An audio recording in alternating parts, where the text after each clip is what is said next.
Hello बच्चा party, welcome and welcome back to our channel. मैं हूं आपकी ट्यूशन दीदी और आज हम पढ़ने वाले हैं कक्षा 6 पाठ क्रमांक के मातृभूमि के सभी प्रश्नोत्तर। पहला प्रश्न है, हिंद महासागर के लिए कविता में कौन सा शब्द आया है? क्या हमने उसके लिए चरण शब्द इस्तेमाल किया था, या वंशी, या हिमालय, या सिंधु? हमने तो सिंधु इस्तेमाल किया था। प्रश्न है वो, मातृभूमि कविता में मुख्य रूप से क्या हम इसमें भारत की प्रशंसा कर रहे हैं, या भारत के महापुरुषों की जय कर रहे हैं, या इसमें भारत की जो प्राकृतिक सुंदरता है इसकी सराहना कर रहे हैं, या भारतवासियों की वीरता का बखान कर रहे हैं? भारत की प्राकृतिक सुंदरता की सराहना कर रहे हैं। इस कविता में को मिलान करना है।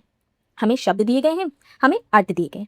तो अब आप बताओ, हिमालय का अर्थ क्या होता है? भारत की उत्तरी सीमा पर फैली पर्वतमाला। त्रिवेणी किसे कहते? तीन नदियों की मिली हुई धारा, संगम। एक मलय पवन। दक्षिण भारत के मलय पर्वत से चलने वाली सुमध्य सिंधु क्या है? तो इसका कहाँ जाएगा? ये आ जाएगा। गंगा यमुना क्या है? नदियां हैं। रघुपति, रघुपति कौन है? रघुपति कौन है? हमारे श्री रामचंद्र जी का एक नाम है, जो कि दशरथ जी के पुत्र हैं, श्री कृष्ण। सुदेव जी के पुत्र हैं। पिताजी कौन है? तो सीता जी को हम और क्या कहते हैं? जानकी, माँ जानकी कहते हैं ना, क्योंकि वो जनक जी की पुत्री है। गीता क्या है? भगवत गीता एक प्रसिद्ध प्राचीन ग्रंथ, श्रीमद् भगवत गीता। इसमें वे प्रश्नोत्तर और संवाद है जो महाभारत में श्री कृष्ण और अर्जुन के बीच हुए थे। और गौतम बुद्ध कौन है? महान महापुरुष है, और वो बौद्ध धर्म के प्रवर्तक भी हैं।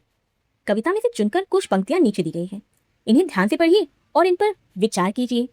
आपको इनका क्या समझ में आया? अपने विचार कक्षा में अपने समूह जैसा कीजिए और अपनी लेखन पुस्तिका में लिखिए। तो वह पंक्ति क्या है? वह युद्ध भूमि मेरी, वह बुद्ध भूमि मेरी, वह मातृभूमि मेरी, वह जन्मभूमि मेरी। तो क्या होता है कि मेरे वीरों की युद्ध भूमि है, ये महान प्रसिद्ध महापुरुष गौतम बुद्ध की बुद्ध भूमि है। यह वह भूमि है जिसे मैं मेरी माँ के समान मानता हूँ, और यह वह भूमि है जिसमें मेरा जन्म हुआ, तो यह मेरे लिए जन्मभूमि है। सोच विचार की इनका हमको जवाब देना है।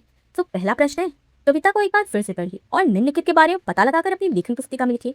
तो कोयल कहाँ रहती है? आम के बगीचे में रहती है। तनमन कौन संवारता है? तो मलय पवन, दक्षिण से बहने वाली हवा तनमन को संवारती थी। झरने कहाँ से झरते थे? पहाड़ियों से झरते हैं। श्री कृष्ण ने क्या सुनाई थी? गीता सुनाई थी। और गौतम ने किसका यश बढ़ाया था? भारत का यश बढ़ाया था। है अगले प्रश्न में, नदियां लहर रही हैं, पग पग चहर रही हैं। लहर का अर्थ होता है पानी का हिलोरे, मौज, उमंग, वेग, जोश। छहर मतलब होता है बिखरना, चितरना, छिटकना, फैलना। कविता पढ़कर पता लगाइए और लिखिए कहाँ कहाँ छटा छहर रही है पग पग में, और किसका पानी लहर रहा था? गंगा, यमुना, त्रिवेणी। वे जन्मभूमि मेरी, वह मातृभूमि मेरी। तो इसका मतलब क्या होता है? मैंने उस भूमि पर जन्म लिया, वह भूमि मेरी माँ के समान है। चिड़िया चहक रही हैं हो मस्त झाड़ियों में। वहाँ की जलवायु इतनी सुखदायी है कि पक्षी पेड़ पौधों के बीच प्रसन्नता से गीत गा रहे हैं। अमराइयां घनी है, कोयल पुकारती है। आम के घने घने उद्यान है, बगीचे हैं, जिसमें कोयल आदि पक्षी चहचहा रहे हैं। कि कल्पना से कुछ प्रश्न करने हैं। अमराइयां घनी है, कोयल पुकारती है। कोयल क्यों पुकार रही होगी? किसे पुकार रही होगी? कैसे पुकार रही होगी? जो आम के बगीचे के इतना अच्छा वातावरण है, तो उसमें कोयल बहुत प्रसन्न है और वो गीत गा रही है, चहचहा रही है। और किसे पुकार रही होगी? तो अपने साथियों को पुकार रही होगी, अपने दोस्तों को पुकार रही होगी कि आओ, इतना अच्छा मौसम है, इतना अच्छा वातावरण है, इतने अच्छे अच्छे आम के बगीचे हैं, यहाँ पर आओ, तुमको भी प्रसन्नता होगी, तुम भी आनंदित हो जाओगे। मीठी मीठी ध्वनि से पुकार रही होगी। बहती मलय पवन है, तन मन संवारती है। पवन किसका तन मन संवारती है? वह ये कैसे करती है? तो वह जीव जंतुओं, मनुष्य, सबका तन मन संवार रही है। मन को इतना तरोताजा करती थी, शरीर को एकदम से शांति नहीं मिल जाती, ठंडक मिल जाती, ठंडी ठंडी हवा लगती है। तो वह शब्दों के रूप। नीचे शब्दों से जुड़ी कुछ गतिविधियां दी गई हैं। इन्हें करने के लिए आप शब्दकोश अपने शिक्षकों और साथियों की सहायता ले सकते हैं। नीचे दी गई पंक्ति को पढ़िए। जगमग छटा निराली, पग पग चहर रही है। इन पंक्तियों में पग शब्द दोबारा आए हैं। इसका अर्थ है हर पग हर कदम पर। शब्दों के ऐसे ही कुछ जोड़े नीचे दिए गए हैं और हमको उसके अर्थ लिखने। घर घर मतलब हर घर। आय बाल बचना मतलब कठिनाई से, किसी मुसीबत से बचना। सांस सांस मतलब हर सांस। देश मतलब हर देश। पर्वत पर्वत मतलब हर पर्वत। वह युद्ध भूमि मेरी, वह बुद्ध भूमि मेरी। कविता में भूमि शब्द में अलग अलग शब्द जोड़कर नए नए शब्द बनाए गए हैं।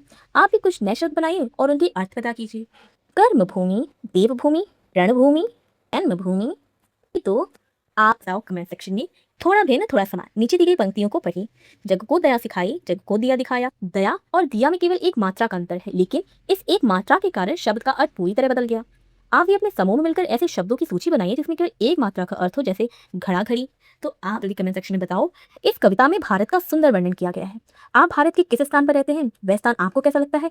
उस स्थान की विशेषता बताइए। तो आप कहाँ रहते हो और आपको वह जगह कैसी लगती है, और आप उस जगह की विशेषता बताओ, कहाँ कहाँ से ये वीडियो देख रहे हो। अपने परिवार के किसी सदस्य मित्र के बारे में लिखिए, उसकी कौन सी बातें आपको अच्छी लगती है, ये भी आप अपने आप से करो।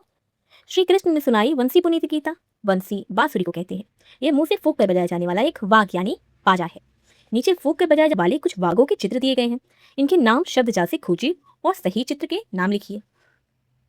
तो ये हमारे वाघों के नामों का शब्द जाल है और ये सभी हमको वाक्यांश दिए गए हैं। तो ये क्या है पहले आप बताओ। बांसुरी। ये क्या है? ओ शंख है। ये है अलगोजा। फिर ये क्या है? क्योंकि दिद्दा ये तो देखा है, सपेरा बहुत बजाता है। बीन। क्या है? ये सिंगी। ये क्या है? ये है शहनाई। ये क्या है? ये तो नाद है। क्या है? ये है भंकोरा। अब बढ़ते हैं आज की पहेली में। क्या होगा? पवन पवन। इसका शब्द क्या होगा? इसका होगा भीतर भीतर। तो इसका शब्द क्या होगा? इसका होगा गंगा। ऐसे ही ये तो अक्षरों से क्या शब्द बनेगा कमेंट सेक्शन में बताओ। तब होते हैं हमारे सभी प्रश्न उत्तर। मिलते हैं नेक्स्ट वीडियो में, तब तक के लिए बाय बाय, टेक केयर।